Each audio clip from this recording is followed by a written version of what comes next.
Bhadrak block अंतर्गत एरेई पंचायतर धलसाही grammar Dhabaleswar Mahadev पीठर वार्षिक उत्सव पालित हो जाइछि। सकाळ 7 घटिका समय रे कलश शोभायात्रा अनुष्ठित हो जाइछि। शह शह माँ भौणी समागम होइतिला। लक्ष्मीनारायण मंदिर पोखरी पानी नहीं 108 कलश सह धबलेश्वर मंदिर रे पहुँची पर गीतापाठ नाम संकीर्तन होइतिला। बहु समागम रे पूरी उठितिला धबलेश्वर मंदिर। हजार हजार संख्यार प्रसाद सेवन करा जाइतिला। एथिरे मुख्य आकर्षण थिला कलश शोभायात्रा। मुख्य अतिथि भावे हरिहर धल, सूर्यमणि नाथ, रघुनाथ धल, संतोष कुमार धल, सौदामिनी धल, सुकांत धल, जयंती धल, कल्पलता दास उपस्थित रही कार्यक्रम त्वरान्वित करथिले। शेषरे संतोष धल अनुष्ठान समस्त सदस्यों को धन्यवाद प्रदान करथिले।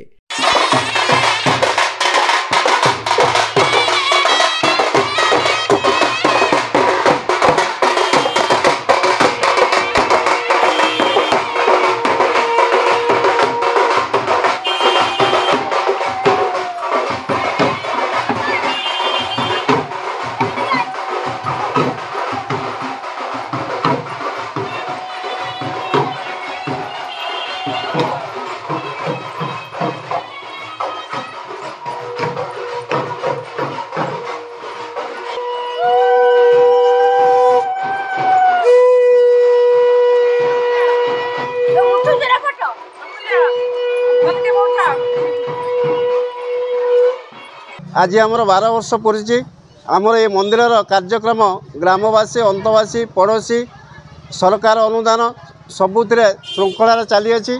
आमर योजना बहुत हाथ को आम नहींचु। ये मंदिर प्रतिष्ठा वार्षिक उत्सव सबु वर्ष मंदिर प्रतिष्ठा भली ये पालन करा जाए।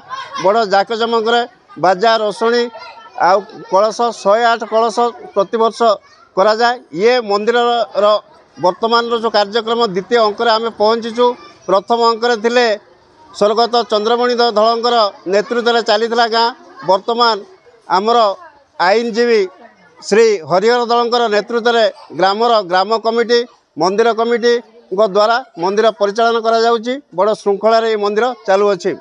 जो केते जन सुनामधन्य व्यक्ति निजर कल्पना चक्षुरे ताल तमाल बनराज माल कानन कुंतला तटिनी मेखला चारुहास्यमय जननी पक्षर अवस्थान कर तन्मध्यरु आम धलसाईर धबलेश्वर महादेव कमिटीर परिवार सदस्य होउचंती अन्यतम। आज ये पुण्यतिथि समस्त को मु आउ थे मो हृदय अंतरतम गभीर प्रदेश समस्त को अभिनंदन और शुभेच्छा जनाऊँगी। आज आम बाबा धबलेश्वर मंदिर में जो उत्सव पालित होची वार्षिक उत्सव ता बहु आनंदर सहित पालित होची एवं 108 कलश प्रति वर्ष भली एवर्ष आयोजित होती। समस्त महिला माने आम योगदान करूँ एवं ग्रामवासी माने बहु आनंदर सहित भी कलश बुड़ा यात्रा रे भाग नहीं। भद्रकरू पुनील कुमार सामंत को रिपोर्ट, तीर्थक्षेत्र लाइव।